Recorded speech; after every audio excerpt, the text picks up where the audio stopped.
భారత ఎన్నికల కమిషన్ మార్గదర్శకాల ప్రకారం జిల్లాలో లోక్సభ ఎన్నికల షెడ్యూల్ విడుదలైన నేపథ్యంలో ఈ నెల 16 నుంచి ఎన్నికల కోడ్ అమల్లోకి వచ్చిందని కలెక్టర్, జిల్లా ఎన్నికల అధికారి డాక్టర్ ప్రియాంక అలా తెలిపారు. కేంద్ర ఎన్నికల సంఘం ఎన్నికల షెడ్యూల్ విడుదల నేపథ్యంలో ఎన్నికల షెడ్యూల్ నిబంధనలను కలెక్టర్, జిల్లా ఎన్నికల అధికారి డాక్టర్ ప్రియాంక అలా, ఎస్పీ రోహిత్ రాజ్ ఐడీఓసీ కార్యాలయంలో ఏర్పాటు చేసిన పాత్రికేయుల సమావేశంలో వివరించారు. కేంద్ర ఎన్నికల సంఘం షెడ్యూల్ ప్రకారం లోక్సభ ఎన్నికలకు సంబంధించి ఏప్రిల్ 18వ తేదీన నోటిఫికేషన్ విడుదల అవుతుందని జిల్లా కలెక్టర్ చెప్పారు.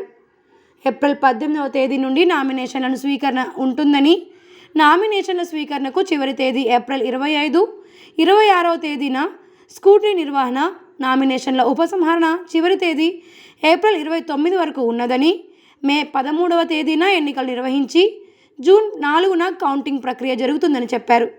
ఎన్నికల ప్రవర్తన నియమావళి నిక్కచ్చిగా పకడ్బందీగా అమలు చేసేందుకు 24 గంటలు పనిచేయే విధంగా 1950 నెంబర్తో కంట్రోల్ రూమ్ ఏర్పాటు చేస్తామని చెప్పారు. ఈ సమావేశంలో జిల్లా ఎస్పీ రోహిత్ రాజ్ మాట్లాడుతూ ఎన్నికల నియమావళి ఖచ్చితంగా అమలు చేయుటకు గాను ప్రజలు సహకరించాలని విజ్ఞప్తి చేశారు. 50,000కు అంతకు మించి నగదు వెంట తీసుకు వెళ్ళినప్పుడు సరైన పత్రాలు విధిగా చూపించాలని, లేని ఎడల నగదు సీజ్ చేయబడుతుందని ఆయన తెలిపారు.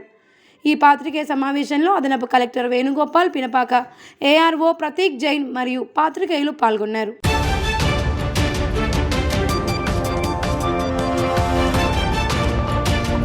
జిల్లా ఎస్పీ రోహిత్ రాజ్ ఐపీఎస్ ఆదేశాల మేరకు జిల్లా వ్యాప్తంగా పోలీస్ అధికారులు మద్యం సేవించి వాహనాలు నడిపే వారిపై డ్రంక్ అండ్ డ్రైవ్ పరీక్ష నిర్వహించారు. మద్యం సేవించి వాహనాలను నడుపుతూ రోడ్డు ప్రమాదాలకు గురై చాలామంది ప్రాణాలు కోల్పోతున్నారు. మరికొంతమంది విగత జీవులుగా మారుతున్నారు. రోడ్డు ప్రమాదాలను అరికట్టడంలో భాగంగానే జిల్లా వ్యాప్తంగా ఏకకాలంలో అన్ని పోలీస్ స్టేషన్ల పరిధిలో డ్రంక్ అండ్ డ్రైవ్ పరీక్షలు నిర్వహించడం జరిగిందని ఈ సందర్భంగా ఎస్పీ వెల్లడించారు. డ్రంక్ అండ్ డ్రైవ్ పరీక్షల్లో పట్టుపడ్డ వారికి ఇక నుంచి జైలు శిక్ష తప్పదని హెచ్చరించారు. ఇకపై జిల్లా వ్యాప్తంగా నిత్యం డ్రంక్ అండ్ డ్రైవ్ పరీక్షలు నిర్వహించడం జరుగుతుందని ఈ సందర్భంగా తెలియజేశారు.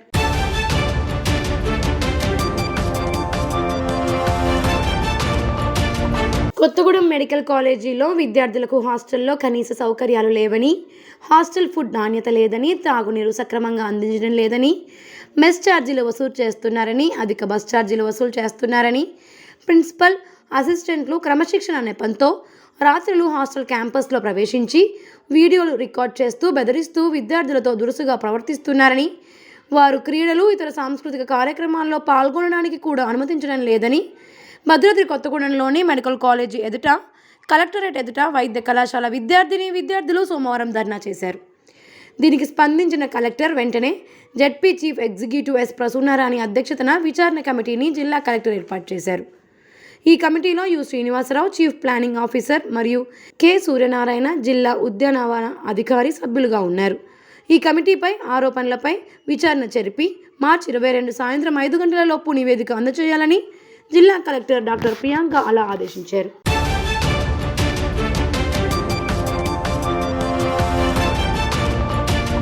కొత్తగూడెం పట్టణంలో గల జిల్లా ఆర్యవైశ్య పట్టణ అధ్యక్షులు దారా నాగేష్ ఆధ్వర్యంలో ఇన్వర్టర్ వితరణ చేశారు.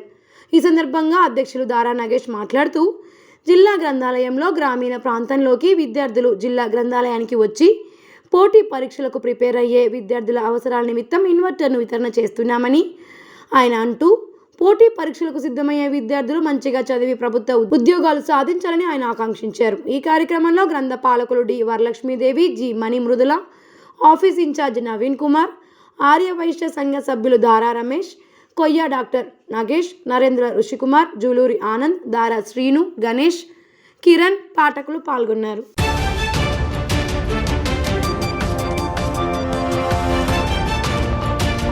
బీఆర్ఎస్ పార్టీకి సీనియర్ నాయకులు, తొలితరం ఉద్యమకారులు తిప్పన సిద్ధులు బీఆర్ఎస్ పార్టీకి రాజీనామా చేసి తెలంగాణ జన సమితిలో చేరారు.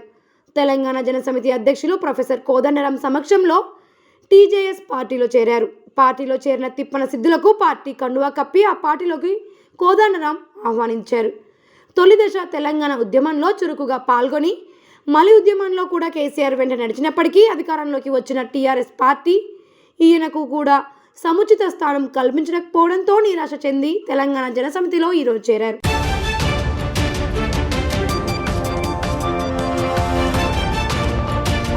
ఎటపాక సిఆర్పిఎఫ్ 212 బెటాలియన్లో సిఆర్పిఎఫ్ రైజింగ్ డే సందర్భంగా భద్రాచలం ప్రభుత్వ ఆసుపత్రి నందు సోమవారం రక్తదాన శిబిరం ఏర్పాటు చేయడం జరిగింది. ఇందులో commandant Srivastav, second in commandant Dinesh Kumar, inspector Mahir సహా 30 మంది జవాన్లు పాల్గొని రక్తదానం చేశారు. ఈ కార్యక్రమంలో doctor Malleswara Rao, lab technician Chandu, Srinivasa Rao మరియు సిఆర్పిఎఫ్ జవాన్లు పాల్గొన్నారు.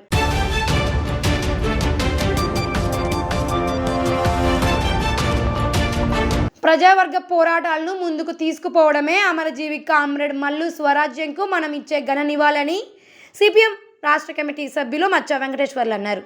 తెలంగాణ సాయుధ రైతాంగ పోరాట యోధురాలు, మహిళా ఉద్యమ నేత కామ్రేడ్ మల్లు స్వరాజ్యం 2వ వర్ధంతి సందర్భంగా ఈ కార్యక్రమం పార్టీ పట్టణ కార్యదర్శి గడ్డం స్వామి అధ్యక్షతన కామ్రేడ్ చంద్రశేఖరరావు భవనందు జరిగింది.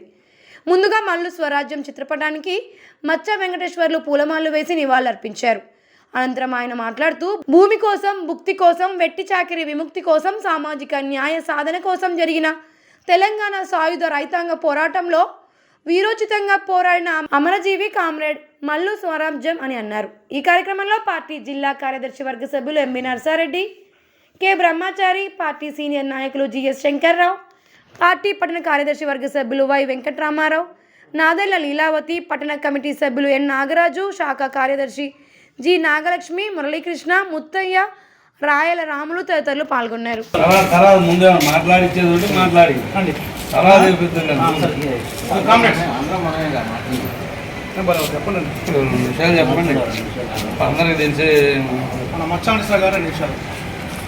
కామ్రేడ్స్ అందరికీ తెలిసిన విషయమే. కామ్రేడ్ మల్లు స్వరాజ్యం గారి గురించి ఇందులో తెలియని వాళ్ళు దాదాపు ఎవరు ఉండకపోవచ్చు. ఆమె 2వ వర్ధంతిని ఈరోజు మనం జరుపుకుంటున్నాం.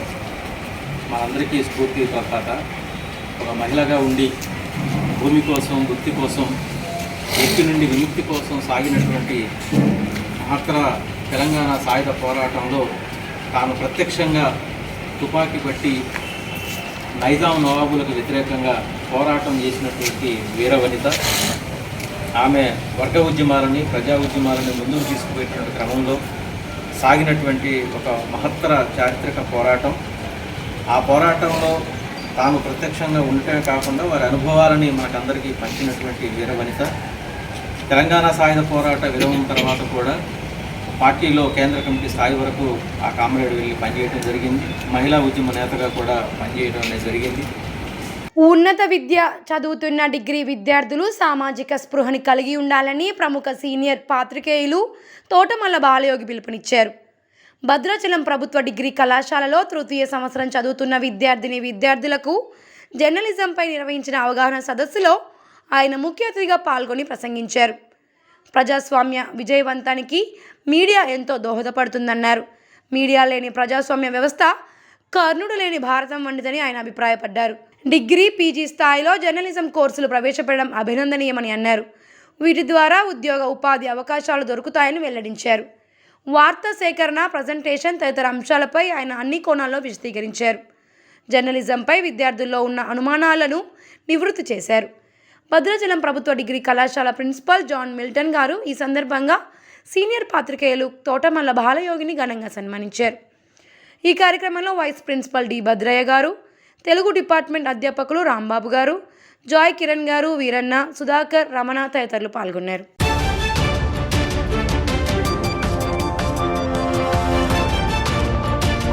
ప్రధానమంత్రి ఉచిత సర్వశిక్ష అభియాన్ పథకం ద్వారా మనుగూరు ప్రభుత్వ డిగ్రీ కళాశాలలో నూతన భవన నిర్మాణం, ల్యాబ్స్, భవనాల మరమ్మతులు, అంతర్గత రోడ్లు, సెమినార్ హాల్స్, స్టోర్స్ మరియు వాటి అభివృద్ధి కోసం 5 కోట్లు మంజూరయ్యాయని ప్రిన్సిపల్ శ్రీనివాస్ తెలిపారు. రాష్ట్రంలో 150 ప్రభుత్వ కళాశాలల్లో 13 కళాశాలలలో ఎంపిక కాగా దీనిలో భాగంగా మనుగూరు డిగ్రీ కళాశాలకు 5 కోట్లు మంజూరు చేశారు. ఏజెన్సీ ప్రాంత కాలేజీకి నిధులు మంజూరు కావడం పట్ల మనుగూరు డిగ్రీ కళాశాల ప్రిన్సిపల్ శ్రీనివాస్ హర్షం వ్యక్తం చేశారు.